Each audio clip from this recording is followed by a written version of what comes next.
otra sala tenemos un club de conversación, tenemos clubes de conversación sobre la cultura de Estados Unidos, sobre también clubes temáticos, ya sea que sean de STEM, que sean sobre algún tema de medio ambiente.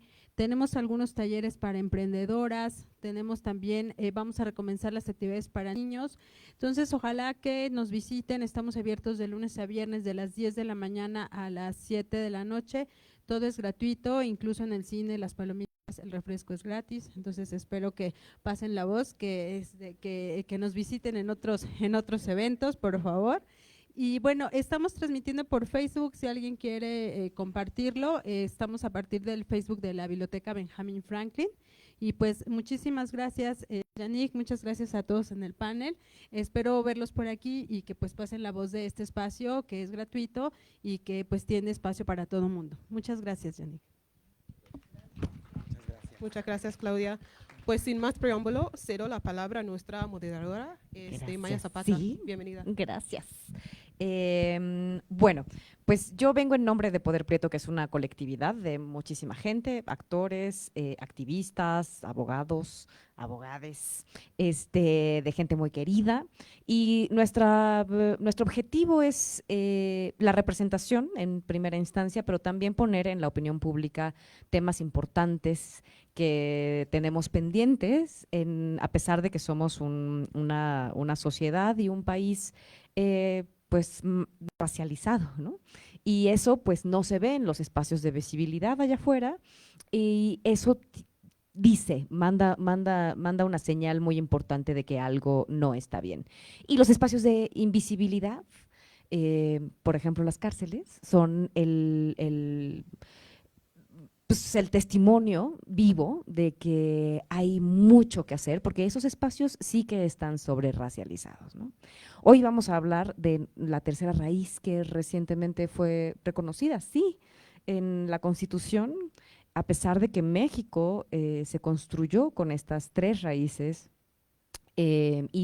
También las otras que han venido y que han sufrido también del racismo estructural y sistemático de nuestro país a lo largo de nuestra historia. Y me parece muy importante que todos nos unamos a esta conversación. A mí me pareció primero muy chistoso que me invitaran a mí, ¿no? Pero luego creo que está bien como que nosotros nos unamos, a pesar de que no somos afrodescendientes, para hablar para hablar de las otras experiencias, para escucharnos entre nosotros, para invitar también a las personas blancas a que nos escuchen, ¿no? Porque ahorita están muy fragilizadas, lamentablemente. Pues sí, y creo que más bien lo que hay que hacer y lo que piden estos tiempos es pues abrir los oídos de nuestra cabeza, de nuestro corazón y de nuestro entendimiento para entender qué cosas quedan por hacer. Y en ese sentido me gustaría preguntarles, ¿cómo hacemos para que las personas afrodescendientes sean incluidas en estas políticas públicas? ¿Cuáles son esas políticas públicas que creen que son importantes y que no están sucediendo en este momento? O políticas públicas que ya están en activo y nos preocupan a todos, ¿no? ¿Quién quiera contestar? Bueno, primeramente voy a hacer una pequeña introducción de quiénes somos, ¿no? Porque creo que eso es importante. Mucho gusto, muchísimas gracias a la embajada, a Yannick, a las personas que nos invitaron a este conversatorio, y al igual que Maya, yo también me sorprendí un poquito por el tema de qué hacía yo aquí, ¿no?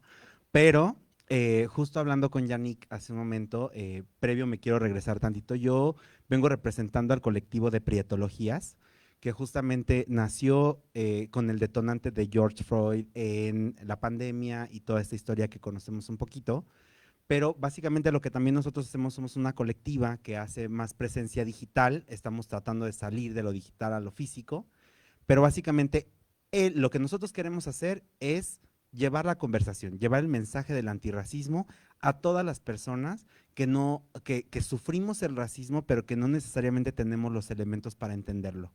A nosotros nos queda, a nosotras, nosotros que estamos aquí, nos ha quedado claro que para entender el racismo y entender la racialización y entender toda esta maquinaria violenta que hay sobre nosotros, necesitas estudio. lamentablemente necesitamos tener el conocimiento para poder verlo y sobre todo para atacarlo.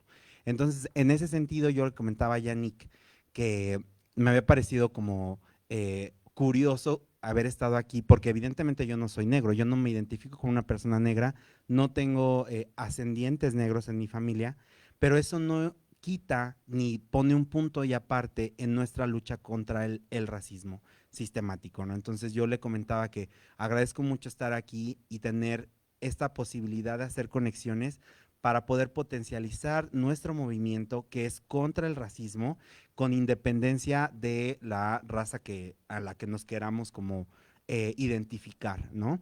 Entonces, en ese sentido, yo creo que actualmente para poder tener una verdadera inclusión en la materia del antirracismo, específicamente con yo les digo banda a las personas, así como en general. Entonces, como con la banda negra, lo que necesitamos aquí en México, al menos es hacerla visible. Yo tuve una pequeña conversación con un muy querido amigo mío que se llama Joma, de Identidad Marrón, de Argentina, que él me comentaba, me preguntó, oye Dani, ¿qué onda con las personas negras en la Ciudad de México?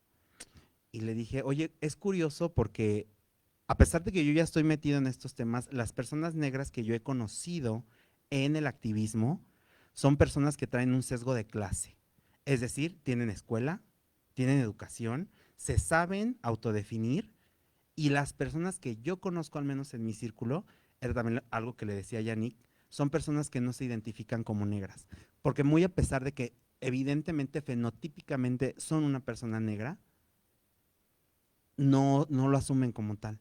Entonces yo creo que para poder materializar y esto no es en todos los casos de todos los activistas y activistas negros, negras, negres, ¿no?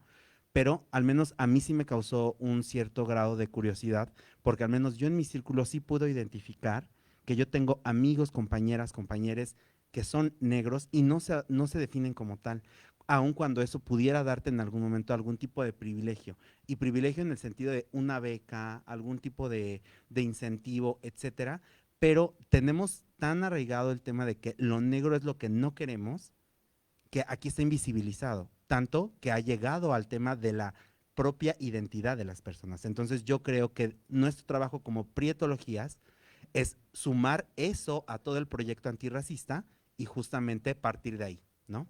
Esa sería mi aportación ahorita. Hola, buenas tardes a todas, a todos y a todes. Mi nombre es Jimena Roque. Estoy en representación de mi colectiva Ibuaña. Es una colectiva en defensa de tradiciones danzarias ancestrales. Practicamos danzas yorubá, bantús, arará. Combatimos, nuestro frente es la creación artística multidisciplinaria. Y también de parte de la Red de Mujeres Afrodescendientes de Ciudad de México, aquí también está mi compañera Nuri, representando a la red. Y realmente en este aspecto de la pregunta, ¿cómo nos aseguramos que la población afrodescendiente esté incluida en las políticas públicas? De pronto pienso que hace falta la representatividad en los espacios de poder, porque llega a haber una forma en la que cómo vamos a ser representados si de pronto existe una cuestión en la que nadie asume el velar por los derechos y las necesidades de los pueblos afrodescendientes. Y también de alguna u otra forma entender que esto no es de forma general, es también vincular las necesidades de acuerdo a los territorios, porque son muy distintas las necesidades que pueden existir en una zona urbana o una rural. Entonces, para realmente entender que están velando por las necesidades y los derechos básicos, humanos, que toda persona, en este caso negra, afrodescendiente, deben de existir, no es una negociación. De alguna u otra forma es un poco complicado porque estamos hablando de políticas, de forma en cómo se llevan las cosas, y creo que debe de haber también unas mesas en las que estén representadas las personas y los colectivos que llevan trabajando desde hace mucho, haciendo historia desde hace más de 30 años, porque no es una cuestión nueva.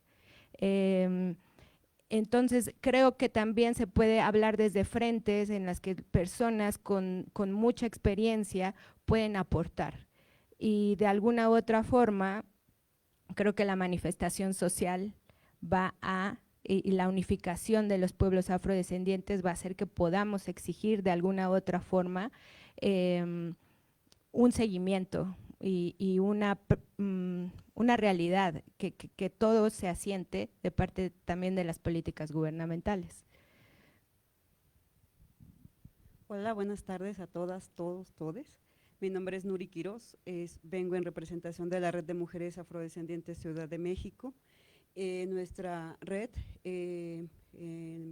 somos una red de mujeres que somos de diferentes estados de la República, venimos de provincia, tenemos ya algunas poco tiempo viviendo aquí en la ciudad y otras ya pues toda la vida o unas más de 20 años por lo menos. Hay también compañeras de otros países y pues nuestro propósito es que la persona, la compañera, la hermana que se integra es para darle apoyo, contención, este sentido de pertenencia, porque luego muchas veces es lo que nos falta, ¿no? Este sentido de que llegamos a X lugar y nos sentimos solos, y sobre todo cuando somos tratados de diferente manera que el común de las personas en el espacio geográfico. Y todas vivimos o hemos vivido y cada día y todos los días vivimos racismo, discriminación, ¿no? Racialismo, somos racializadas, y no solo nosotras, también nuestras familias, y también nos acompañamos en ese sentido en contarnos nuestras historias de vida para apoyarnos tanto emocional como moralmente, y también el conocimiento que tengamos pues para algunas que necesiten esta ayuda psicológica, también dar ese acompañamiento.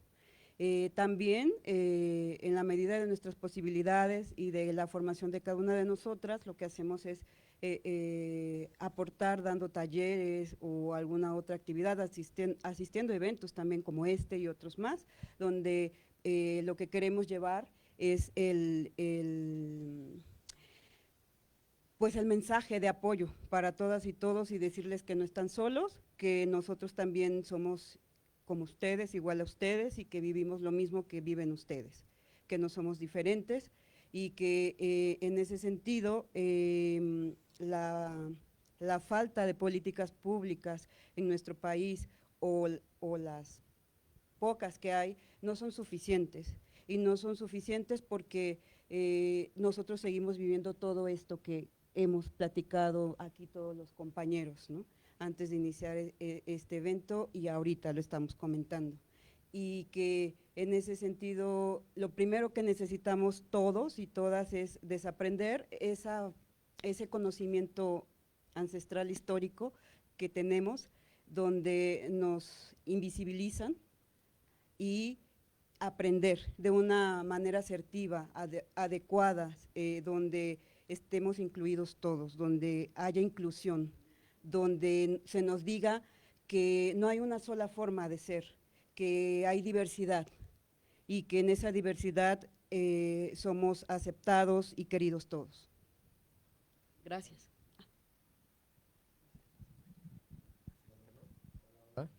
Hola, hola. Ahí está, ya, perfecto. Casi no. Muchas gracias, ¿no? Bueno, gracias a las personas que me acompañan en el panel, a todas y cada una las admiro muchísimo y es un honor de verdad estar aquí.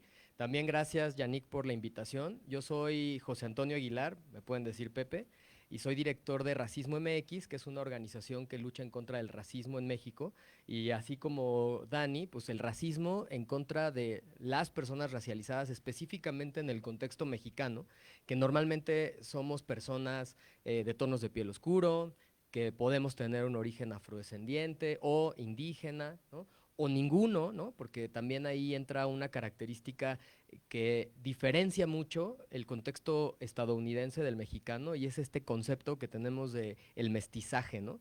Que confunde, que desindigeniza, que blanquea, en fin, es un concepto que es complicado, ¿no? Y que va a salir seguramente mucho en lo que platiquemos, pero remitiéndome a la pregunta de qué hacer para que las personas afrodescendientes puedan tener más impacto en las políticas públicas, creo que vale la pena hacer como un pequeño paréntesis y entender, ¿no? La influencia o la presencia de personas afrodescendientes en nuestro país, pues data de hace 500 años, ¿no? Y de acuerdo a los censos de la época colonial, siempre fue la segunda población más importante de nuestro país, ¿no? ¿Eso qué quiere decir? Que muy por arriba de las personas blancas europeas, ¿no? Y después de las personas indígenas.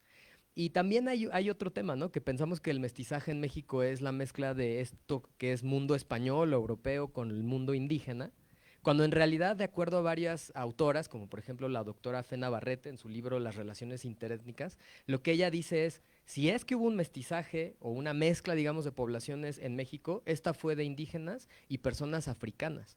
¿Pero por qué? Pues porque las personas africanas en su mayoría, obviamente hay excepciones, pero la tendencia mayoritaria es que llegaron secuestradas de África, secuestradas por los colonizadores blancos, desde luego, traídas a tierra que hoy llamamos México, en condición de esclavitud. Y su forma de emanciparse o de buscar esta libertad solo eran dos: o la pagaban, ¿no? Con dinero que no tenían, o se mezclaban con alguien que tuviera no la calidad de esclavitud. Y esas otras personas que estaban dispuestas a mezclarse, pues eran personas indígenas. Eso quiere decir que México es un país altamente afrodescendiente, aunque no todas las personas puedan o estén en condiciones de identificarse como tal. Y esto evidentemente también involucra otros conceptos de autoidentificación identitaria complejos, de los cuales no soy experto, pero que tiene que ver con cómo se conforma esto. Entonces, una vez dicho eso, hasta 2019 fue la primera vez que en México se reconoce a las personas afrodescendientes como parte de la sociedad mexicana. O sea, vivimos en un país que ha hecho políticas públicas racistas abiertamente, y no porque, no al estilo Jim Crow en Estados Unidos, pero sí al estilo invisibilizando, ¿no? O sea, esto no puede existir. La parte afro no puede estar en la fórmula mestiza, ¿no? Eso es una cosa, para empezar, mentira, pero también es racista. Y entonces hasta 2019 se da este reconocimiento que fue uno de los grandes logros de las comunidades afromexicanas en México, y en el 2020 se da en el censo pues la pregunta de autoidentificación, ¿no? Fue la primera vez, obviamente no fue un proceso fácil, hubo muchísimos conflictos, ¿no? Las personas del INEGI a veces no les parecía pertinente preguntarlo, o cuando se preguntaba, las personas encuestadas no siempre lo tomaban a bien o lo tomaban como una ofensa, ¿no? Entonces eso es muy revelador del racismo tan internalizado que tenemos en México. Al final del día, nos da como resultado el censo que 2% de la población en México se autoidentifica como afrodescendiente, afromexicano o negro, ¿no? Cualquiera de esas tres acepciones que las comunidades afromexicanas aceptan como válidas y correctas. 2% parece poco, pero desde nuestra perspectiva, y además al contribuir con la campaña Afrocenso MX, que la hicimos desde Racismo MX, en colaboración con otras asociaciones, pues nos parece que está subrepresentado. Pensamos que es mucho más alto que 2%. Y esto es un poco lógico, dada el racismo internalizado. No todas las personas han tenido un proceso de aceptación de su afromexicanidad o de su africanidad, ¿no? Por sus contextos, ¿no? Porque además hay otras variables, ya lo decía Dani también, ¿no? El privilegio, acceder a ciertos lugares de poder, ¿no? Te blanquea de alguna manera y te aleja de esto. Entonces, sigue siendo un reto. Y ahora sí, para como completar la pregunta, yo creo que el primer paso fue esta visibilización, pero que yo pienso que no está todavía tan generalizada. Quizás en nuestros círculos ya es muy normal hablar de eso, pero todavía hay personas en México que creen que una persona negra no puede ser mexicana. Y eso se ve en los datos, por ejemplo, de migración, ¿no? El Instituto Nacional de Migración, la Guardia Nacional sigue teniendo detenciones arbitrarias en contra de personas negras con la excusa de que no son mexicanas, ¿no? Entonces hay que deportarlas o hay que hacer algo, pero no pueden ser mexicanas, ¿no? Entonces eso es un tema también, como lo decía Maya, ¿no? La sobrerepresentación de personas racializadas en las cárceles. Por ejemplo, en Baja California, el 99%, es el único estado que toma en cuenta la racialidad en las cárceles. Y el 99% son personas de tono de piel oscuro, de acuerdo a la información de Baja California, ¿no? Además de que los procesos, digamos, jurídicos ahí toman varias nacionalidades, la mayoría, bueno, además de México, Centroamérica, ¿no? Que sería muy, muy atrevido de mi parte decir que todas esas personas son racializadas, pero creo que tenemos una intuición de que sabemos que son personas racializadas. Entonces, para ejercer este reconocimiento, ejercer estos derechos, yo creo que además de que muchas personas afrodescendientes participen en la creación de las políticas públicas, se necesita una estrategia también legal, porque ya una vez reconocidas las personas afrodescendientes, afromexicanas o negras como parte de la nación, ahora eso se tiene que bajar en otros instrumentos jurídicos, ¿no? Y solo como ejemplo pongo el Instituto Nacional de los Pueblos Indígenas, ¿no? Que ahorita están poniendo como una de las estrategias incluir a las personas afrodescendientes dentro de este instituto, incluso cambiándole el nombre y poniéndole Instituto Nacional para los Pueblos Indígenas y Afromexicanos, ¿no? Entonces, ese pequeño cambio es un proceso largo, ¿no? Que puede dar pie a generar incluso lugares educativos para personas afromexicanas, y eso se puede extrapolar a otras leyes, ¿no? Ya sea la electoral, ¿no? Que hoy día existen ya cuotas afirmativas para personas afrodescendientes, pero quizás extrapolarla a lo educativo, ¿no? Hay otros países que tienen cuotas para personas afromexicanas en universidades, y en México estaría increíble que también lo hubiera, ¿no? Pero todo parte de este reconocimiento de que vivimos en un país con una herencia africana enorme y con una población afromexicana y negra que está creciendo en derechos y en reconocimiento. Yo lo dejaría ahí por el momento. Hola, yo soy Valeria Angola, hago parte de Afrochingonas con Marbella, que nos acompaña en el público, y también con Scarlett, que no pudo asistir, pero nos está acompañando desde las redes sociales seguramente. Nosotras somos un colectivo que se creó en 2020 a raíz de la pandemia. Nosotras trabajábamos juntas brindando talleres, conversatorios, íbamos a las marchas, nos encantaba el desorden. Y llega la pandemia y necesitamos generar una estrategia nueva para seguir compartiendo, para seguir juntas, ¿no? Porque además las tres pues somos muy amigas, somos muy unidas, y creamos Afrochingonas, que empezó como un podcast en el que llevamos ahora ya 6 temporadas grabadas, y pues era un espacio para nosotras, para hablar, para sentirnos cerca, pero también para, sí, mover un poco las mentes, para agitar a las masas y pues sí, despertar la conciencia del racismo en México. Para nosotras algo problemático es la definición que el Estado tiene sobre la afrodescendencia o lo afromexicano. Nosotras reconocemos la afrodescendencia mucho más allá de los límites inventados del Estado-nación. Nosotras nos reconocemos con otras personas negras de otras nacionalidades, de otras partes del mundo, como hermanos, hermanas, hermanes, y en ese sentido nos parece que este reconocimiento que se ha dado en el Estado ha quedado un poco limitado frente a lo que significa para nosotras ser una persona afro, un africano, africana, africane del mundo.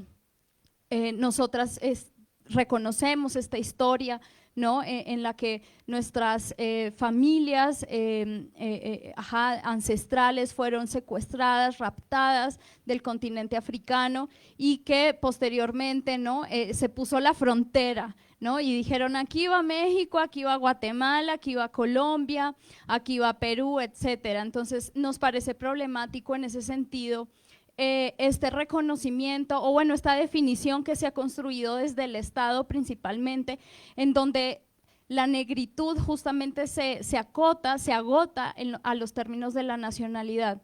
¿Y por qué menciono esto? Porque yo soy una persona afro, mexicana, ¿no? Que no ha sido reconocida como tal por gente afromexicana y por otras personas también que no son afro. Porque yo nací aquí en Colombia, pero digo en México, pero crecí en Colombia. Y digamos que mi experiencia siempre ha estado marcada por ambos lugares, ambos países. He viajado constantemente entre ambos lugares y sí, justamente a veces se ponen como taras, ¿no? Al momento de que yo quiero opinar algo, que quiero decir algo, me dicen, tú no eres mexicana, ¿no? Y resulta que sí lo soy, porque no solamente estoy atravesada por esta estereotipación de extranjera, al ser una persona afro, sino también por otras razones, como mi acento, como otras cosas, ¿no? Que culturalmente sí, digamos, soy lejana a la cultura mexicana, pero legalmente soy mexicana, ¿no? Mis papeles así lo indican. Entonces, para nosotras ha sido súper importante poder reconocer, pues sí, la afrodescendencia, la negritud en México, mucho más allá de estas fronteras, ¿no? De las fronteras de lo que se dice que es México. Y también lo menciono porque nosotras en este momento estamos súper preocupadas por la situación de las personas migrantes, sobre todo afrodescendientes en México. Sabemos que todos los días ocurren asesinatos, desapariciones y muchas violencias hacia las personas migrantes, específicamente personas haitianas, ¿no? Que se encuentran también detenidas en las estaciones migratorias de todo el país, especialmente en Tapachula, en Chiapas y al norte también del país, en Tijuana. Y creemos que es contradictorio que desde el Estado exista ese reconocimiento, ¿no? De lo afro y que se trate de resaltar al presidente primero afro de la historia de México y que se valoren rasgos culturales, elementos de la cultura afro como la jamaica, como elementos de la danza, de la música, pero que pareciera que hay un interés como por la folclorización de estos elementos para integrarlos dentro de ese discurso nacional de el mexicano, ¿no? Ahora esto de la tercera raíz, ¿no? Un poco asimilándolo a un discurso amestizado, del mestizaje. Eso nos parece un poquito complicado, porque en la práctica suceden detenciones arbitrarias, desapariciones, separaciones familiares, entre otras violaciones de derechos humanos muy graves, ¿no?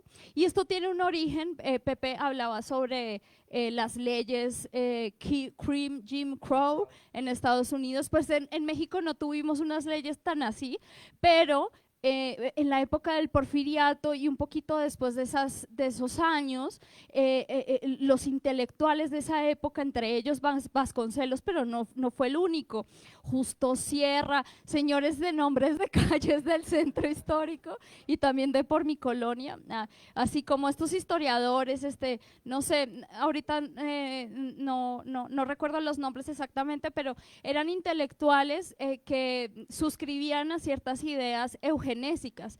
La eugenesia era un movimiento mundial que tenía como objetivo mejorar la raza, y de ahí viene toda esta idea del mestizaje, no solamente como una cuestión de encuentro entre personas y de reproducción, pues, sino también como una política de Estado que decidía cómo iba a ser la educación, cómo iba a ser la migración, ¿no? Cómo iba a ser, bueno, muchas cuestiones que tenían que ver con la administración de la población, ¿no? Y esas leyes, digamos, no tienen un nombre así como en Estados Unidos, pero ahí están, ¿no? Y se han ido transformando hasta el día de hoy. Tenemos una ley de migración que se hizo en 2011 y que es muy problemática porque trae todo un vestigio de este movimiento racista de esa época que estaba sostenido por este racismo científico, ¿no? Que es esta eugenesia del mejoramiento de la raza. Entonces, sí, para nosotras es vital como poder hablar de la cuestión de la negritud, de lo afro, reconociendo también esas otras corporalidades, ¿no? Que son afro también, pero que no necesariamente son mexicanas y que no tienen un papel legal para decir, oiga, yo sí soy mexicana, como en mi caso, ¿no? Que a mí cualquier persona me dice algo y yo saco mi INE así inmediatamente, pero ¿qué pasa con las personas que no tienen, digamos, ese respaldo en su documento, ¿no? Y también creemos que es una forma de violencia muy fuerte de parte del Estado que mantenga esa indocumentación hacia las personas que deciden transitar en México. Y por ahora diría eso. Fíjate, justo en ese sentido, a mí me gusta, nosotros también todo el tiempo estamos recordándonos que está buenísimo como platicar y estos espacios y tal, pero necesitamos acciones concretas, ¿no? O sea, como que siempre buscamos acciones concretas porque sin acciones concretas pues no avanzamos. En ese sentido, ¿cuáles son? La pregunta aquí es, que me viene escrita es si se sienten protegidas por sus instituciones, claramente no. Entonces esa ni la voy a hacer, pero ¿cómo hacemos? O sea, ¿cuáles son las acciones concretas que proponemos para acortar este camino, para conseguir lo que estamos queriendo, que es pues la inclusión de a de veras, pues, no solamente el reconocimiento en términos de palabras, que es importante también, por supuesto, por algo se tiene que empezar, lo que no se nombra no existe, pero que no se quede solamente ahí, ¿no? Que es justamente la discusión que nosotros tenemos sobre la representación. O sea, la representación es importante, es una lucha que hay que hacerse, no hay de otra, pero ¿cómo pasamos de la representación? Porque la representación no resuelve el problema del racismo estructural del racismo. Resuelve una parte, ¿no? O sea, ayuda bastante. Pero ¿cómo hacemos? ¿Cuáles son esas propuestas específicas? Sí, porque soy el que menos tiene que aportar.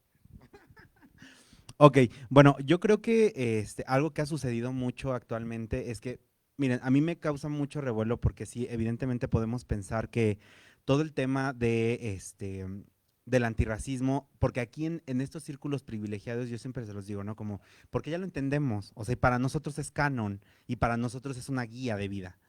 Pero, ¿qué pasa allá afuera, no? Ahorita mencionaban acerca de cómo se reconocen a las personas. O sea, yo puedo hoy decir que profundamente amo a mi familia, pero evidentemente ellos dicen, puta, o sea, cuando ven a una persona negra, evidentemente piensan que es extranjera. O sea, yo de una casa nuclear mexicana, bla, tenemos esto muy, muy en la raíz. Entonces yo creo que más allá al menos yo como una persona no negra, pero sí como un activista antirracista, creo que la parte que al menos a mí me queda es apoyar, es un tanto como las luchas con el feminismo, es no desacreditar ninguna, es aplaudirlas, aventarles flores y si puedes, marchas con ellas. Pero al final creo que es una situación interna de cada uno de nosotras, de nosotros, de nosotres, empezar a tumbar eso y que justo utilicemos nuestro privilegio del conocimiento para empezar a tumbar eso. Obviamente, en el tema de la representación, bien lo decían, estamos brutalmente soslayados. Ahorita, antes de empezar el conversatorio, estábamos checando números del tipo de las personas protagonistas en telenovelas y bueno, si nos escucharon, o sea, es apabullante la manera en la que han sido soslayadas todas las identidades racializadas. Como bien lo decía Pepe también, o sea, hay que entender que, bueno, en México es una cosa diferente ser prieto y ser negro, porque tiene muchas cosas de por medio, pero que al final del día no son luchas que están separadas. Venimos exactamente lo mismo y yo creo que para poder hacer ahora sí una incisión determinante y todo, es poder hacer presencia. O sea, creo que tenemos que utilizar también nuestro privilegio como personas de lo que sea. O sea, porque todos poseemos algún privilegio, chiquito o no, pero lo poseemos. Y creo que podemos ser lo suficientemente fraternos para poder prestarlo y evidentemente llegar a un buen puerto. Entonces yo creo que al menos yo como Daniel, como parte de Prietologías, creo que lo que tenemos que hacer nosotras, nosotros, nosotres, es entender y hacer llegar ese mensaje, ¿no? O sea, si obviamente vienen impulsando una candidatura de una persona negra, güey, hay que aventarle todos los kilos. O sea, desde nuestras trincheras, empezar a hacer presencia ahí. Tenemos instituciones que deberían estar completamente bajo la dirección de personas racializadas y no las tenemos. O sea, no podemos permitir que las instituciones mexicanas quieran venir a hablarnos de un tema que nosotros vivimos desde el privilegio de su blanquitud. O sea, perdón, pero aquí venimos hace unos años con el tema de Mónica Maxís, la exdirectora de CONAPRED, de CONAPRED, que al final del día era como, o sea, el nombrecito ya nada más. O sea, perdón, pero, o sea, no podemos seguir permitiendo que ese tipo de personas estén representando esos temas que no conocen, que no viven.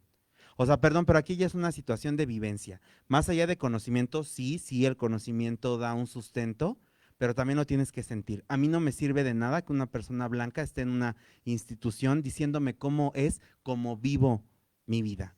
Así a mí no me sirve.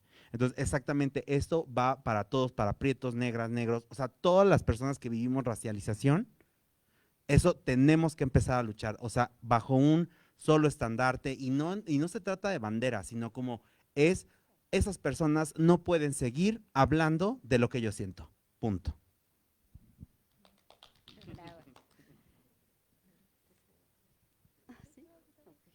Bueno, para responder a la pregunta que nos acaba de hacer Maya, yo lo primero que diría es que urge, de verdad necesitamos, aunque parezca ya y esté desgastado el discurso, urge que de verdad abramos nuestras mentes, nuestros oídos para desaprender y aprender y sensibilizarnos en el sentido de que, como aquí ya lo han comentado los compañeros, existimos las personas afromexicanas o afrodescendientes aquí en la ciudad, en este país y en todo el mundo. Por ahí tenemos que empezar. Lo acaba de comentar Dani, en nuestra familia, ¿no? En nuestro núcleo familiar, desde ahí empezar, porque lo platicábamos en otras ocasiones con Jim y las compañeras de la red. De nada sirve que nosotros vayamos allá afuera y exijamos al gobierno que queremos estar presentes en los libros de texto si nosotros desde nuestra casa no nos educamos o no nos sensibilizamos para decir y para entender que que tenemos que ser inclusivos y que hay diversidad de personas, de seres humanos, ya ni siquiera de hablar de perteneces a esta comunidad o a aquella o a otra, no. Y lo primero que debe haber, creo yo, es el respeto, ¿no? Respeto por el otro. Si tenemos respeto por el otro, vamos a poder caminar hacia entender que existe diversidad de personas allá afuera y que en ese sentido podemos también avanzar y vamos a poder entonces entender que no hay una sola forma de vivir, ¿no? Y de sentirnos representados, sino que hay muchas, son diversas, como diversos somos todos nosotros. Quiero retomar también una parte de la pregunta anterior que quería traerlo a la mesa, pero que también lo hizo Pepe, que es este reconocimiento que hubo en agosto de 2019. Y me voy a permitir rápidamente leer y para que podamos entender por dónde es que va el tema y el asunto de por qué no somos incluidos en políticas públicas. En agosto de 2019 se dio la adición del apartado C al artículo 2 de la Constitución Política de los Estados Unidos Mexicanos, en el que se reconoce a las personas, pueblos y comunidades afromexicanas como parte de la composición pluricultural de la nación. Se adiciona un apartado C al artículo 2 de la Constitución Política de los Estados Unidos Mexicanos para quedar como sigue. En esta Constitución, esta Constitución reconoce a los pueblos y comunidades afromexicanas, ojo, cualquiera que sea su autodenominación como parte de la composición pluricultural de la nación. Tendrán en lo conducente los derechos señalados en los apartados anteriores del presente artículo en los términos que establezcan las leyes, a fin de garantizar su libre determinación, autonomía, desarrollo e inclusión social. ¿De qué estamos hablando aquí? De que no estamos siendo considerados como personas afromexicanas, ¿sí? Nos consideran como colectivo, ajá, pero no como personas. Entonces, si nos consideran como colectivo, cuando nosotros vamos a querer ejercer nuestros derechos como sujetos de derechos que somos y como personas afromexicanas, pues nada más no procede. ¿Por qué? Porque no estamos considerados, no hay aquí ninguna palabra que diga personas afromexicanas, ¿sí? Dice comunidades y pueblos afromexicanos. Entonces, por ahí empecemos revisando, ¿no?, esto que ya está en el papel, que se escucha muy bonito, que fue un gran logro, pero que tiene por aquí sus debilidades. Ajá, ¿vale? ¿Sí? Y que en ese sentido nosotros, una vez que lo tenemos claro, podemos saber el camino por dónde ir, ¿no?, para ir avanzando y entonces poder ejercer nuestros derechos como sujetos de derecho y personas afromexicanas a ser incluidos dentro de las políticas públicas, porque tenemos derecho como personas afromexicanas. Y retomando también un poco de la otra pregunta que hacía, esto es una de las acciones inmediatas que podemos hacer, ¿vale? Y que nos llama a la atención, de poner atención a esto ya, para poder avanzar en todo lo que viene, porque también comentábamos en un evento reciente que acaba de ocurrir, unos compañeros decían, hay que empezar solo por esto, no hay que empezar por todos lados, hay que organizarnos, sí, pero pongamos atención a lo que nos compete de inmediato para que podamos accionar a que seamos verdaderamente tomados en cuenta. Dejemos ya el discurso y pasemos a la acción, checando esto, ¿no?, y poniendo en acción esto, que cambie, y exigiéndole a nuestras autoridades que incluyan esa pequeña palabra, pero grande, en el significado y todo lo que esto conlleva. Gracias.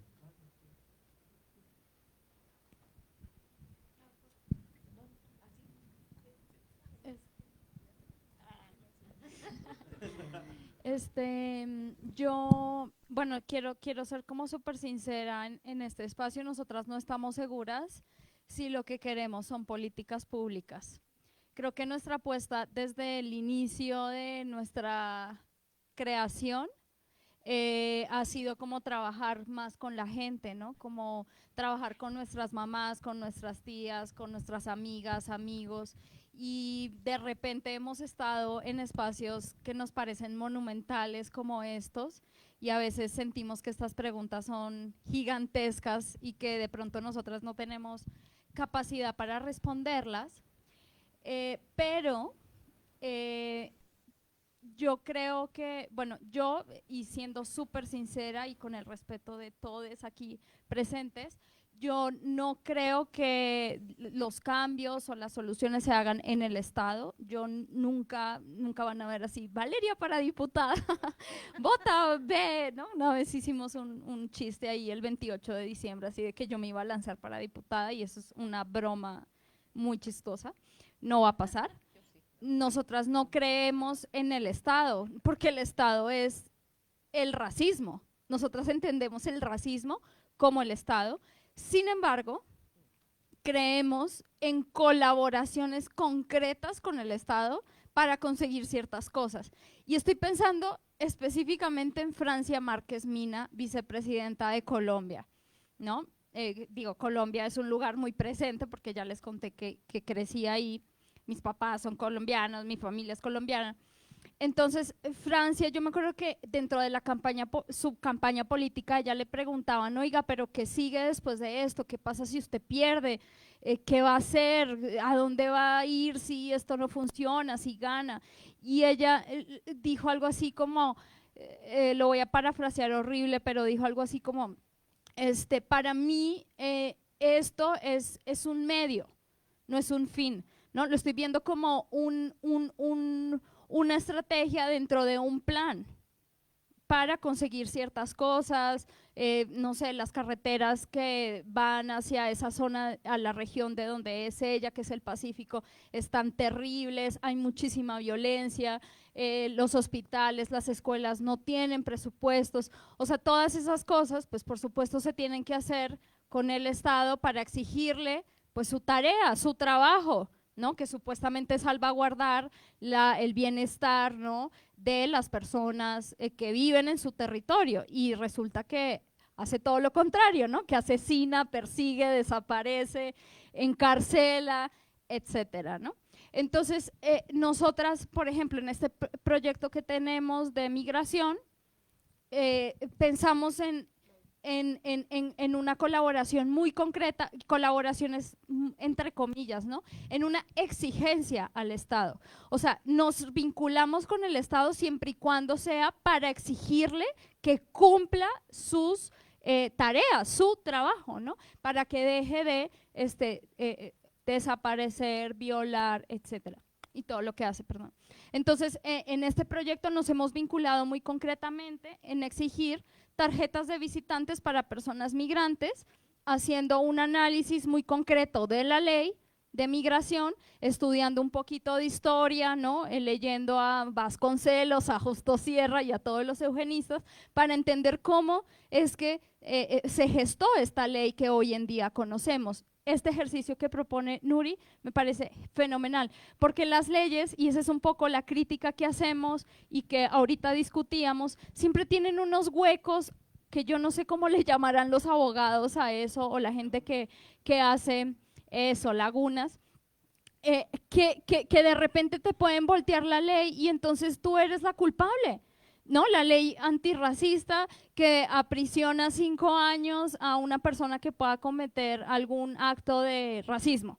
Pero resulta que hay una cosita ahí en la letra de la ley que dice que te pueden encarcelar 5 años a ti que hablas mal de las fronteras del Estado-Nación. O sea, yo me puedo bajar aquí y me pueden meter a la cárcel por estar incitando al odio hacia la nación, ¿no?, que sabemos que es una construcción muy puntual, que se da en cierta época para justamente el mestizaje, bla, bla, bla, eso ya no lo sabemos. Entonces, por eso nos parece complicado esa formulación de leyes, y entonces le apostamos más, o lo que estamos un poco intentando es en leer lo que ya hay, para poder cubrir esas lagunas y que no se vuelva un atentado contra la propia población.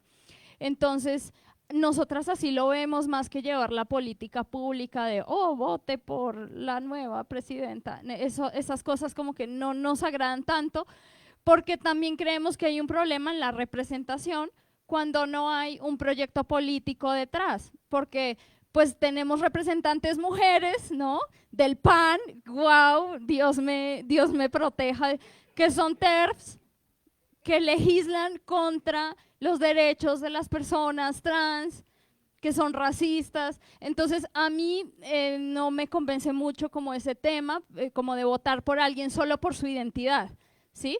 Es importante quizá tener esos espacios, pero siempre con un acercamiento crítico. Sí, creo que ahora más que nunca nos corresponde eso, mirar la representación no solo como un lugar a tomar superficialmente, sino con toda la profundidad y la responsabilidad que eso lleva, ¿no? Y uno de los grandísimos temas al respecto es, por ejemplo, en este tema de la representación en los medios de comunicación, ahí tenemos personas que hoy están ocupando en Estados Unidos, en películas muy grandotas, lugares que simbólicamente representan un montón, porque llegar hasta Marvel no es cualquier cosa, ¿no? Hay quien lo sabe hacer muy bien, pues, o sea, que sabe la responsabilidad de ese lugar. Y hay otras personas que no necesariamente conocen la responsabilidad de ese lugar, sino además luchan en contra de los caminos que se abrieron para que esa persona llegara allí, ¿me explico? Y eso es lo que está sucediendo ahorita en el Congreso.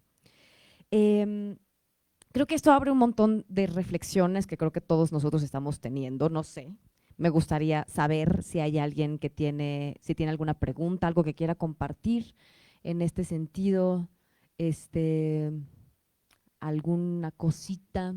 No, perfecto. Bueno, entonces, a mí me gustaría saber eso, hablemos sobre la representación, ¿no? Sobre la representación en los medios, en los lugares importantes de toma de decisión, la representación en las instituciones de gobierno o no. Hablemos de la representación y hablemos de cómo nos vamos a poner de acuerdo, porque efectivamente, como Nuri decía hace ratito, somos muy diversos, muy diverses, ¿no? No por pertenecer a una comunidad pensamos igual. Justo nosotros estamos en esta disyuntiva, porque claro, el mestizaje nos hizo un montón de daño, ¿no? Esa es la razón por la que rápidamente una palabra que sirve para entender un problema, como la tercera raíz, o como la palabra prieto, o como la palabra latino, o como todas esas palabras que nacen originalmente como para atender un problema de forma específica, se terminan convirtiendo en parte del problema, porque terminan haciendo, cumpliendo el mismo fenómeno de homogeneizar a la población y homogeneizar los problemas, ¿no? Entonces, ¿cómo hacemos? ¿Cómo nos representamos mejor? ¿Cómo nos ponemos de acuerdo? ¿Quién quiere?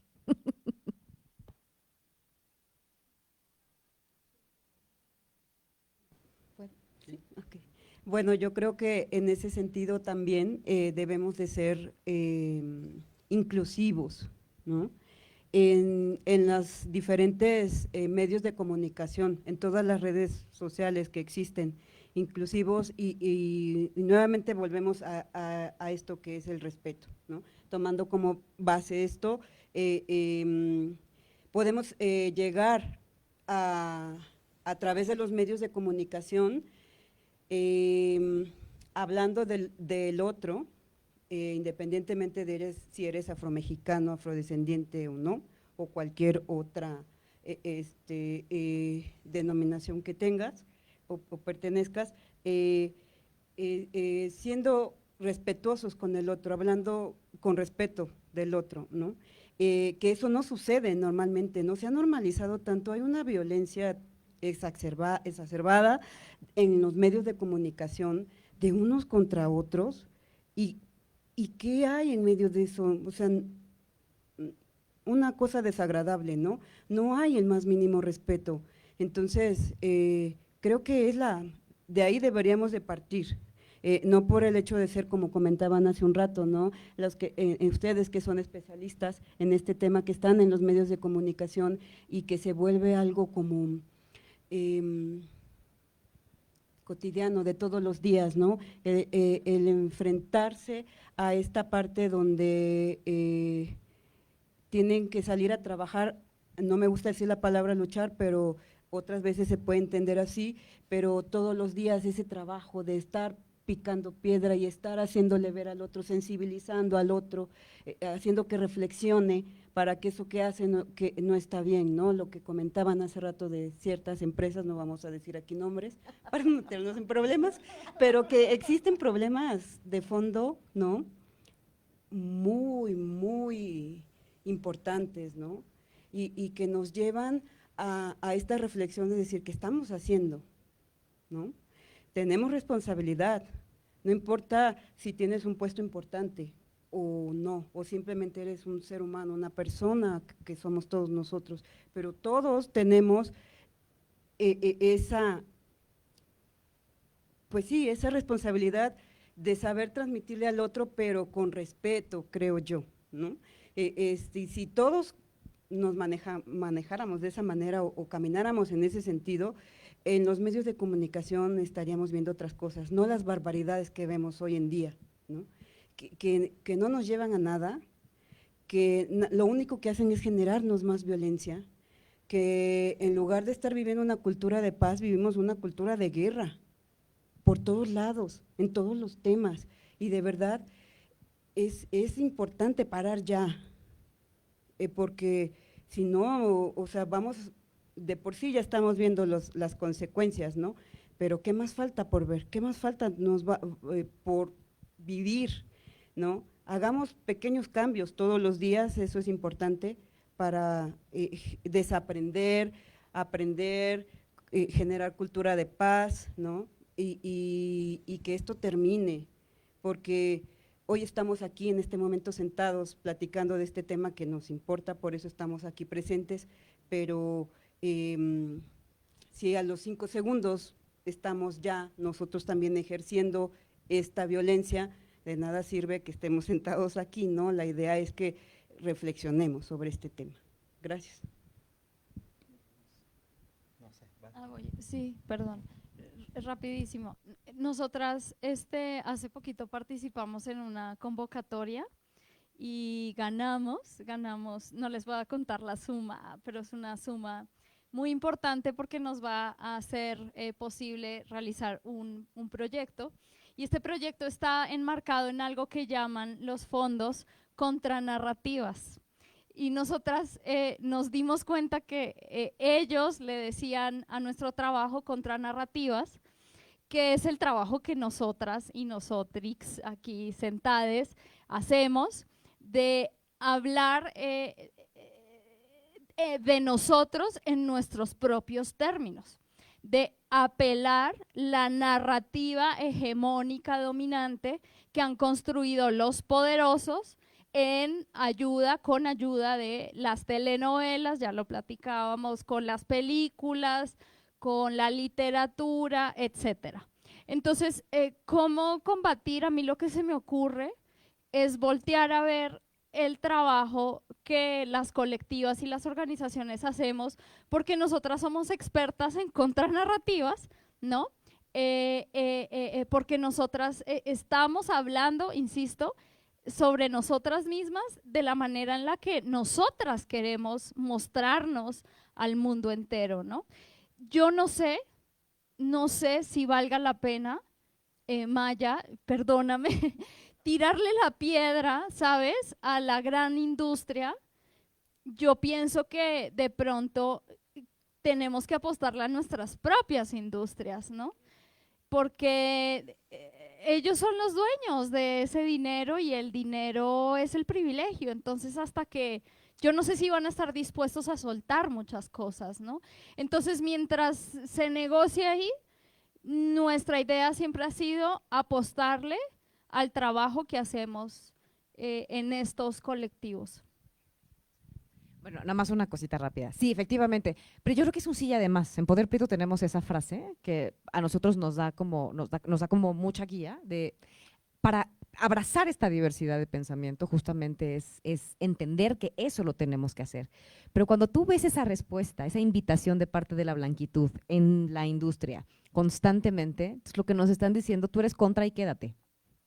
Tú crea tus cosas, haz tus cosas.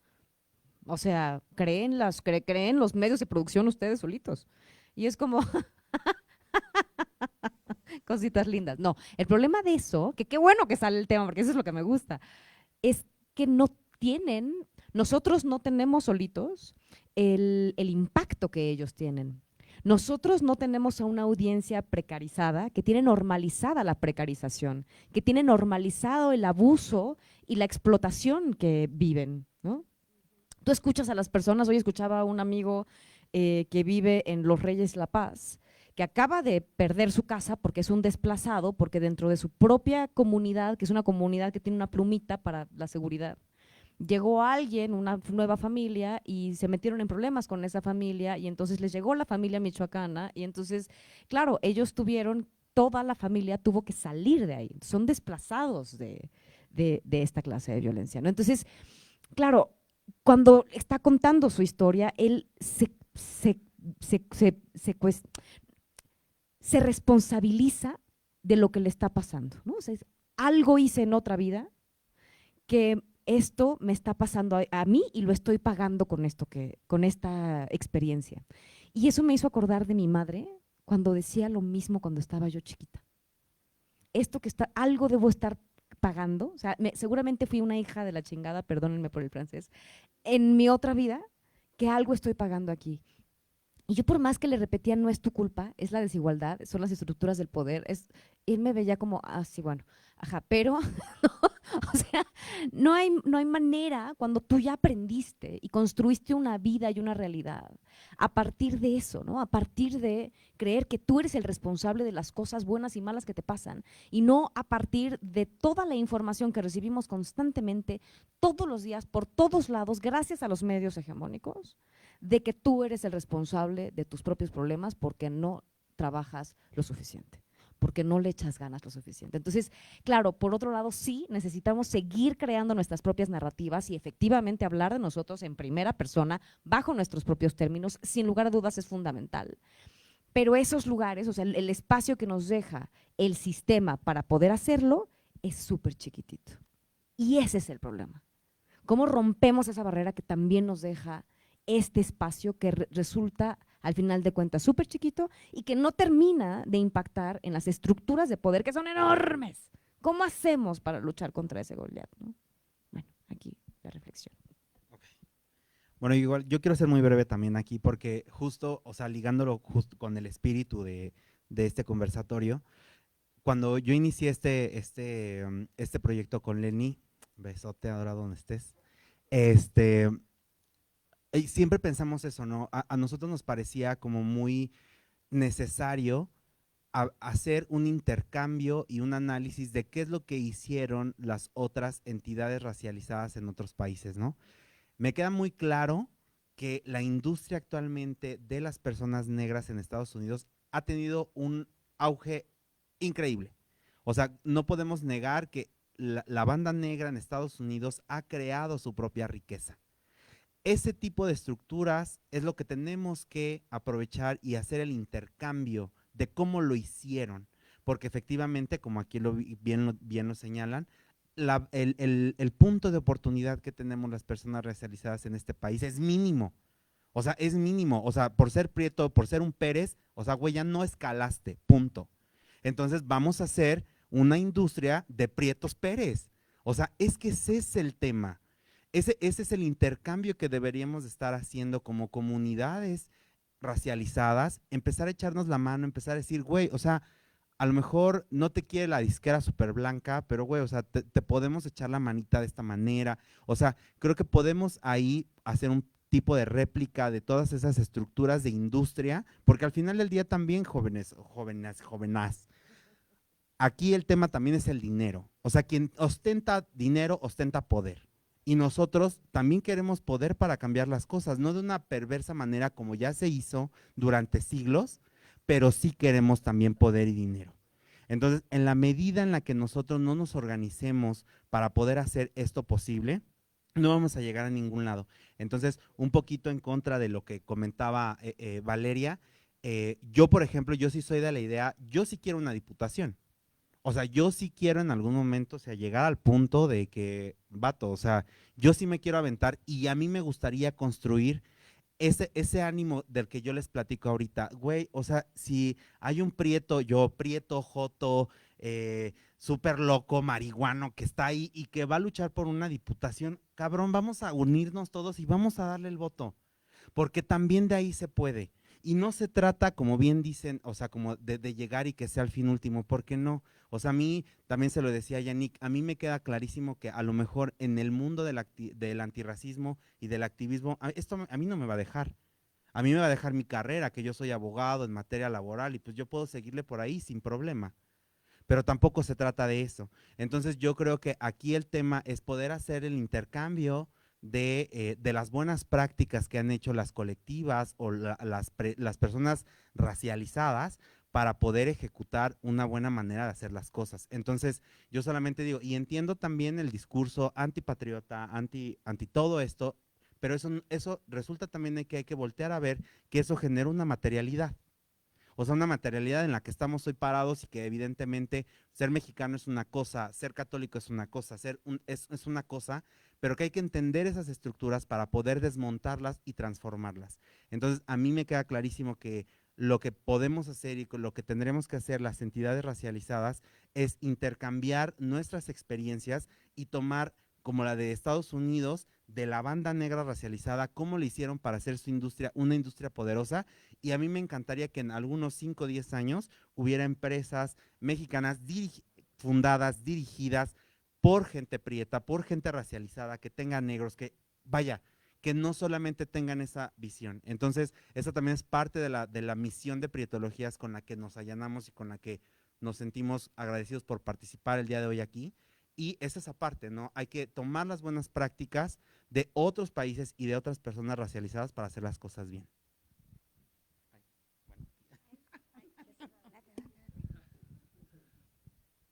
Creo que también algo que tenemos claro, yo creo que todos los que estamos aquí, es que el problema es el sistema, es el racismo estructural que impera en las áreas de todo el mundo.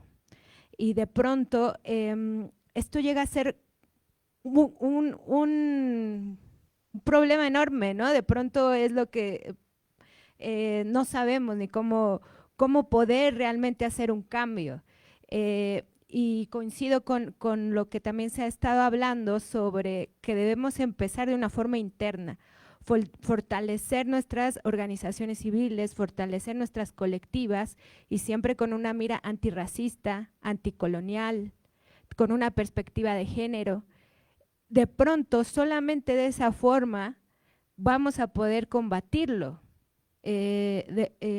Y es algo como muy notorio, por ejemplo, ahora hablando sobre la industria, el arte, de pronto aquí compartimos con Maya, artista, todas aquí de pronto sabemos cómo es los medios masivos de comunicación, cómo hay una crisis de identidad de parte del mexicano, de pronto no sabemos realmente cuál es nuestra identidad, porque no estamos narrados de una forma con una diversidad rica, con nuestras cosmovisiones y tampoco estamos representados de forma digna.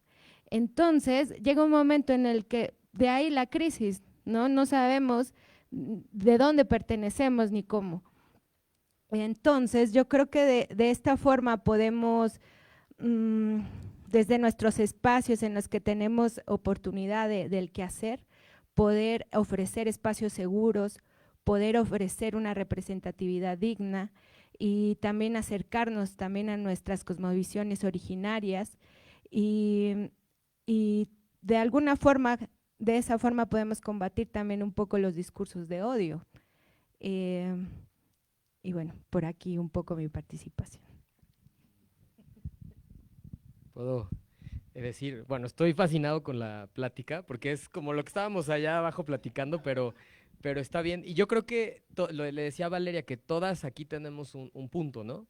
O sea, es fundamental hacer contranarrativas, es también fundamental tomar, a ver, racismo es un sistema que tiene que ver, o sea, no solamente se limita a un acto de discriminación, obviamente el racismo tiene actos discriminatorios, pero no solo es un acto discriminatorio, tiene que ver con un desbalance histórico de poder.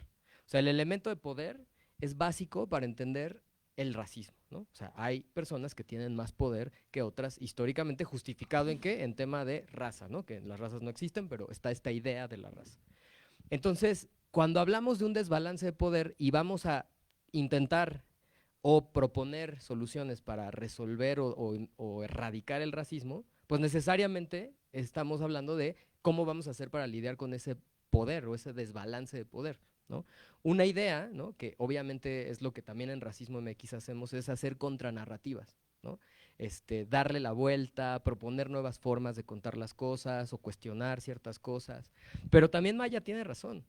O sea, parecería que es una táctica del poder dejarte ahí con, tú haz tu contranarrativa, diviértete, ten 3 juguetes y déjame a mí mi Amazon y mis millones de dólares, ¿no? O sea, no te metas con mis narrativas.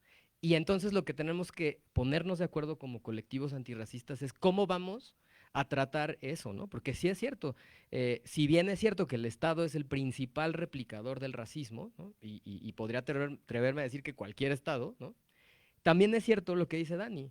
Si hay alguna persona que va a ocupar un espacio, también se le apoya. O sea, es decir, el problema del racismo es tan complejo que cualquier solución vale la pena intentarlo, ¿no? O sea, es como una medusa de 1000 cabezas. Pues si tú cortas la de allá, tú la de en medio, yo la del lado, pues algo le vamos a quitar, ¿no? Entonces, yo siento que el movimiento antirracista es el momento de decir, no descalificar, sino decir todo lo que hace cada una de las colectivas antirracistas es válido, es útil, ¿no?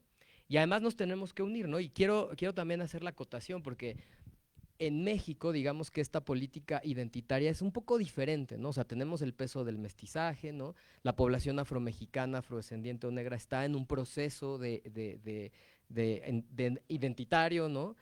Las comunidades indígenas, bueno, 500 años, ellos han estado al principio de la lucha antirracista, pues históricamente, ¿no? Y este espacio racializado que no tiene una identidad y de repente no aparecemos ni en las leyes, ¿no? O sea, porque evidentemente hay, digamos, a nivel interamericano, los instrumentos de defensa o antirracistas, pues mencionan en primer lugar a las personas afrodescendientes, ¿no? Que eso no ha resuelto el problema, pero están ahí, ¿no? En segundo lugar, no tan numerosamente, porque es lo que hemos hecho en el Observatorio de Racismo en México y Centroamérica, analizado estos instrumentos. En un segundo lugar están las poblaciones indígenas, pero en ningún lugar habla de qué pasa con esa persona racializada que vive el racismo estructural, pero que no tiene una identidad.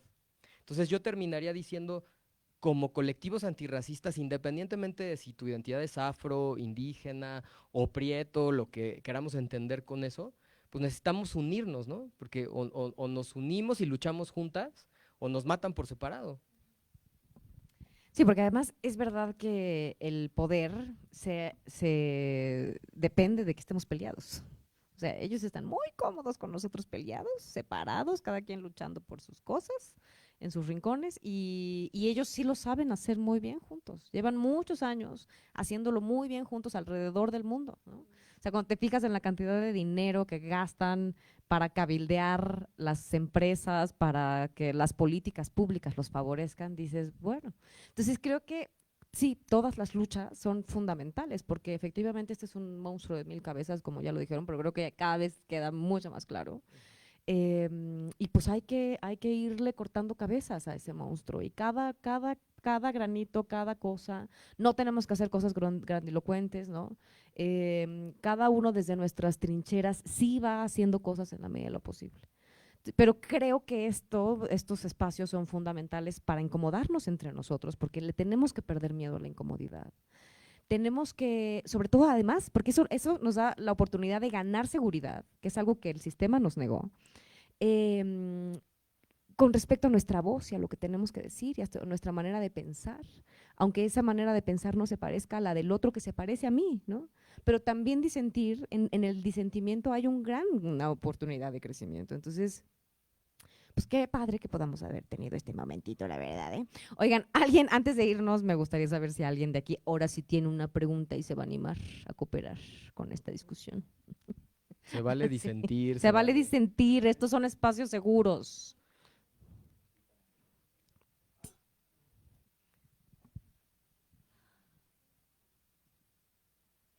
Gracias. Juan Carlos Cervantes. Perdón por haber llegado tarde, me perdí una buena parte de la charla, pero... Hola. Aquí hay otro.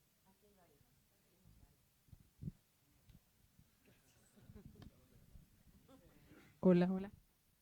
Gracias. Pero bueno, hay varias de las situaciones que ustedes mencionaron. No estamos bien representados, o quien está sentado en la silla no hace absolutamente nada. El hecho del reconocimiento y de las leyes es ese juguete que tú decías, ¿sí? Sí estamos reconocidos, pero no sucede absolutamente nada. El problema con las organizaciones, yo creo, es, son muy pocas, al menos yo he acudido a algunos de los eventos que han tenido, son muy pocas las que hablan el tema de la discriminación y del racismo. No ha habido, y es lo que es necesario hacer, como hicieron en otros lugares, se me viene a la mente a lo mejor Sudáfrica, Estados Unidos principalmente, lograron unirse, aunque tenían diferentes puntos de vista, en un solo objetivo, pero también tenían líderes bastante fuertes y que jalaban a la gente, no por estar sentados en una curul, ¿sí? Probablemente los mencionaron, la industria negra, por ejemplo, Sonido Motown, Global Records, Malcolm X, o sea, son personas que aglutinaron y toda la gente pudo hacer fuerte el movimiento. ¿Cuál es la otra? La educación. En México estamos pésimos, no somos empáticos, ¿sí? Y las organizaciones lo que hacen cuando van teniendo logros, los quieren para ellas, no los comparten. Por eso es muy difícil que las organizaciones se puedan unir. Yo hablo de cuestiones, lo estoy trasladando ahorita a mi experiencia al trabajar en mi estado, en Guerrero, por un tiempo. En la época más fuerte, cuando está Ruiz Massieu como gobernador en Guerrero, la cosa está muy complicada, muy difícil. Pero en el centro del país, pues Guerrero está lejos, la montaña, Costa Chica, entonces lo que pase allá a nosotros no nos importa, ¿sí? Lo que sucedió allá es de que la gente hizo una estrategia que Bartra la menciona, yo estoy hablando de cuestión productiva, del cambio de terreno, ya no recibir, generar. Nosotros nos vamos a organizar a nivel local pequeño y vamos a generar. Y además vamos a ser contestatarios, porque de lo que digan nosotros vamos a presentar propuestas. La que no nos parezca que nos están diciendo, vamos a dar los argumentos de por qué no estamos a favor de ella, ¿sí? Entonces, eso a nivel de Guerrero funcionó, hubo muchos muertos, hubo mucha pérdida, no se ha terminado, de hecho Guerrero es una cosa bastante especial.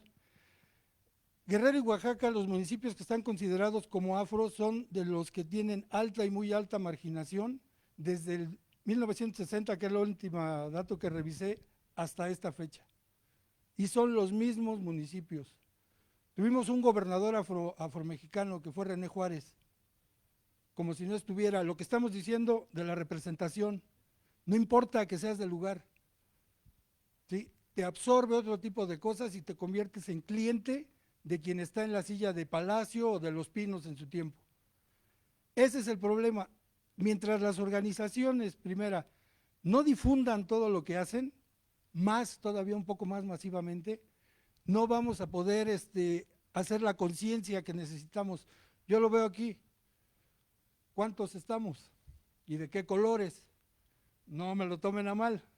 Lo mismo pasó en la presentación del video contra el algoritmo, ¿sí? Medios de comunicación y todo, pero nosotros, la población que nos interesa, no estaba, no está. Entonces, ¿cómo hacemos que estos auditorios se llenen? ¿Sí? ¿Cómo podemos lograr esa unión que planteaste de que se junten los colectivos, pero en serio? Allá fue lo que funcionó en el caso del café.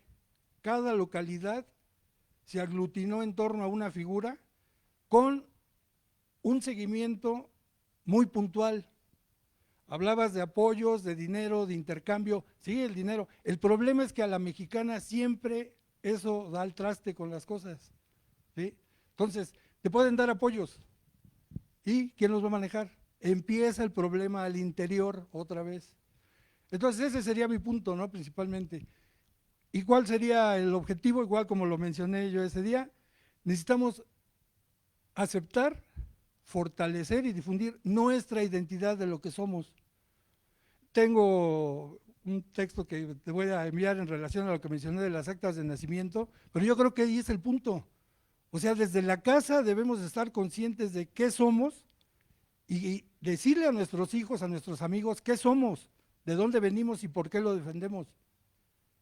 Ahorita, por ejemplo, que venía para acá en el metro, uno de la policía, esta nueva que está ahí de la Guardia Nacional, estaba papando moscas por otro lado, pero al voltear de reojo me vio, yo estaba dentro del vagón, se salió de donde estaba y se paró en el andén enfrente de mí.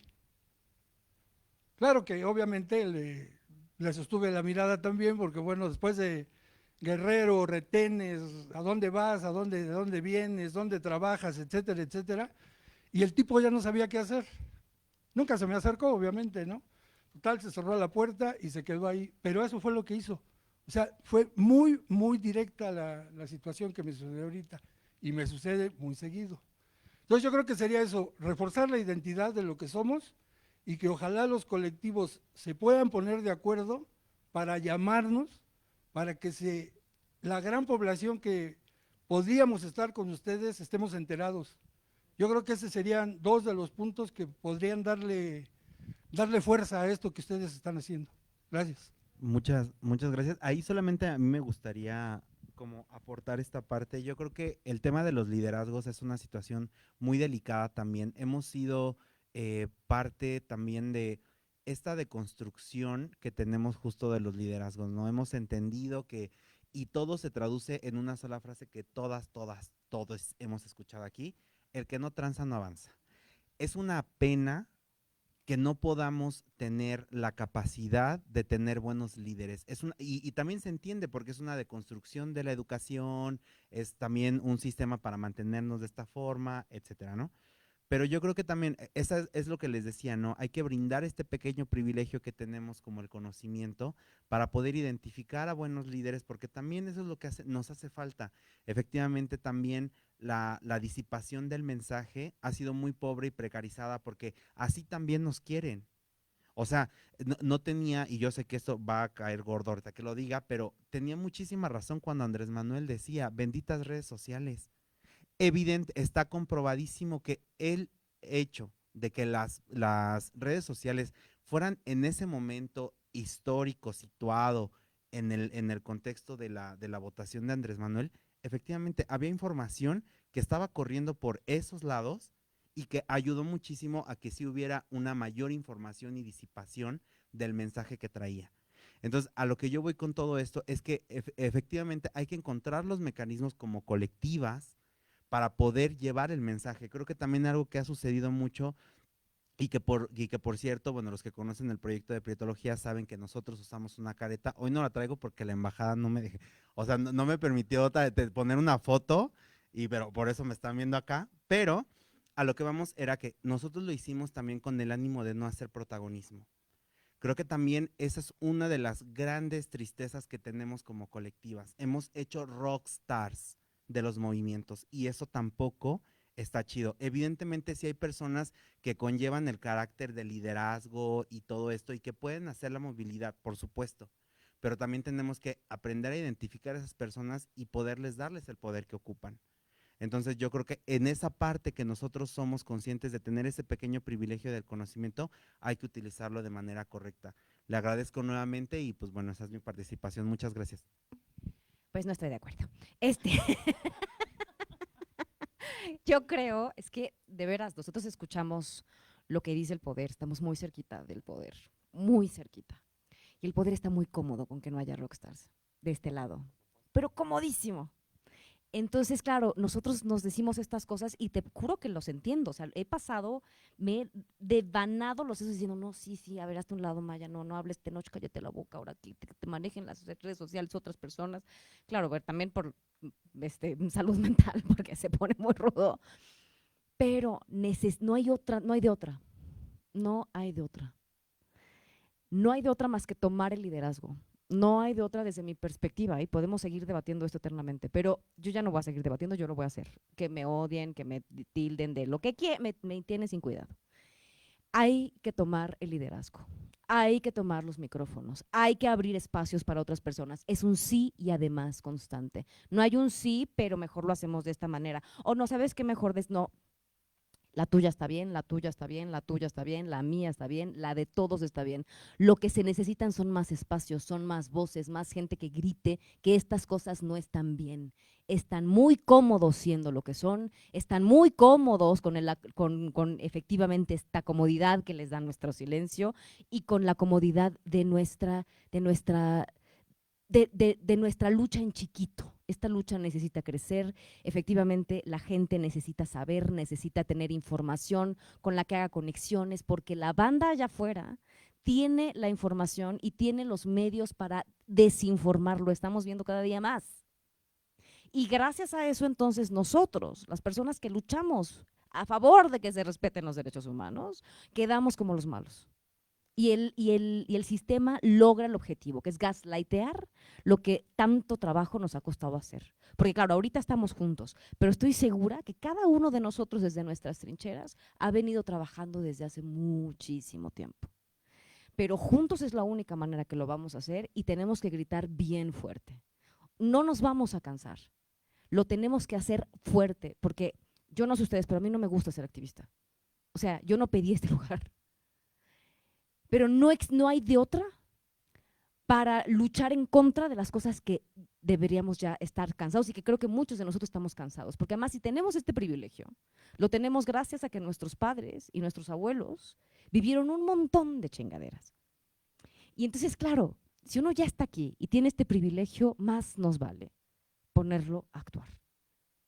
Porque eso que pasó y que ellos tienen normalizado, nosotros un día dijimos no, porque somos el resultado del dolor y del privilegio de eso. Y eso hay que ponerlo a trabajar.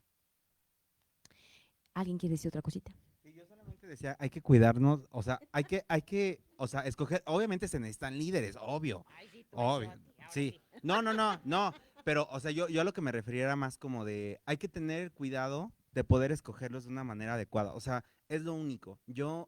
Es a lo que le tiro, como hay que ser hay que orillar a que esos líderes sean conscientes en términos de clase, porque aquí hay un tema de clase, señoras, señores, aquí hay un tema de representación y que lo da la clase. Las personas que estamos aquí sentadas, evidentemente nosotros, o sea, tenemos un grado académico, perdón, pero ¿dónde está la banda que está sufriendo en Guerrero las condiciones más precarias, que su vivencia también vale lo mismo que las nuestras? Entonces, eso es a lo que yo voy. O sea, solamente hay que tener cuidado de los líderes, simple y sencillamente. Eso es a lo que iba, nada más. Va. Okay. ¿Alguien más? Ya tenemos que cerrar esta. Ah, sí, pero sí, ajá.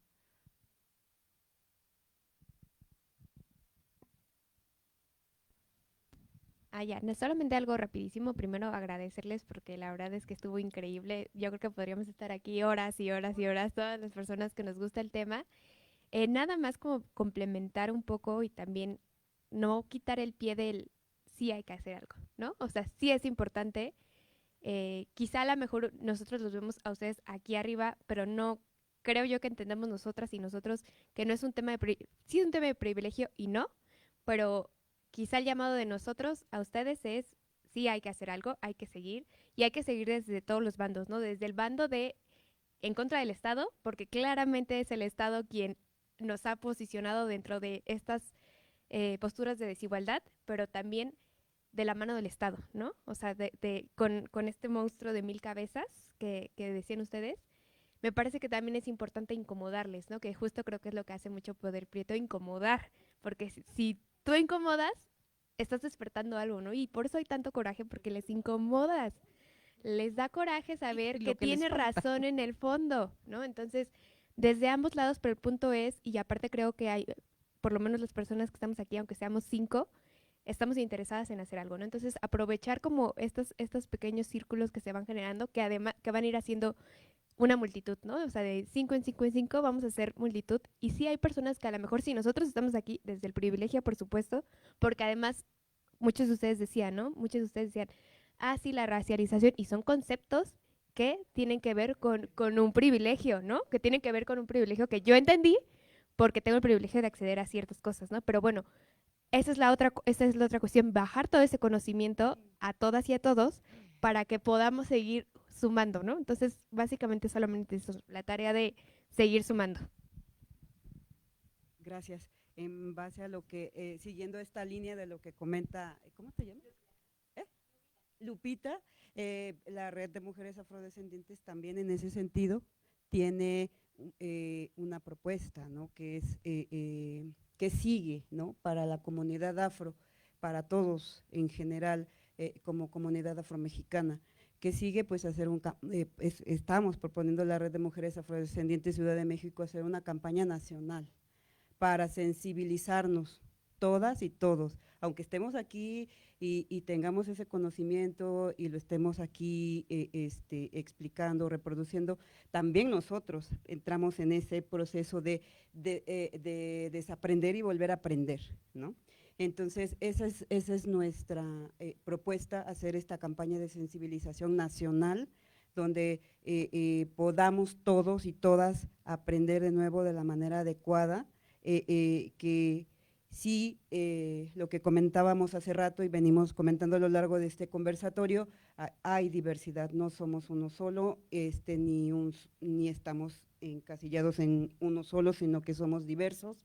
Y en ese sentido también, otro punto que nosotros, o otra acción que nosotros estamos proponiendo es que así como hay programas de radio urbanos y rurales, ¿no? Y en comunidades indígenas, que también haya programas de radio específicamente para comunidad afrodescendiente. Y de esta forma también ese camino seguirlo para seguir, ¿no?, sensibilizando en esta campaña nacional que se está proponiendo, las personas, todos, en toda la República podamos aprender y conocer y saber que existimos las personas afromexicanas, que sí estamos aquí y que conozcan todo este proceso desde que llegamos aquí, ¿no? Desde nuestros ancestros hasta nosotros, el producto de lo que somos nosotros hoy en día. Y esa es la propuesta. Y eso es lo que creo yo que debe de seguir y lo que propone más que yo la red, ¿no?, para seguir trabajando, porque tenemos una gran responsabilidad, como ya bien lo acaban de decir aquí todos y todas mis compañeras y compañeros y compañeras, que necesitamos seguir trabajando para nuestra comunidad. Gracias.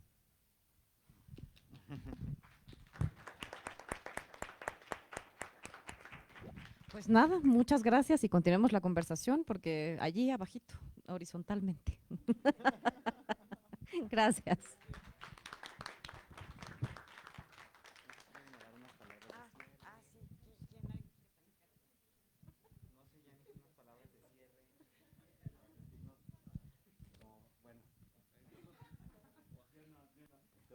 Pues nada más para agradecerles otra vez por parte de la Embajada de Estados Unidos. Gracias por estar aquí y como dice Maya, seguimos las conversaciones. Muchísimas gracias.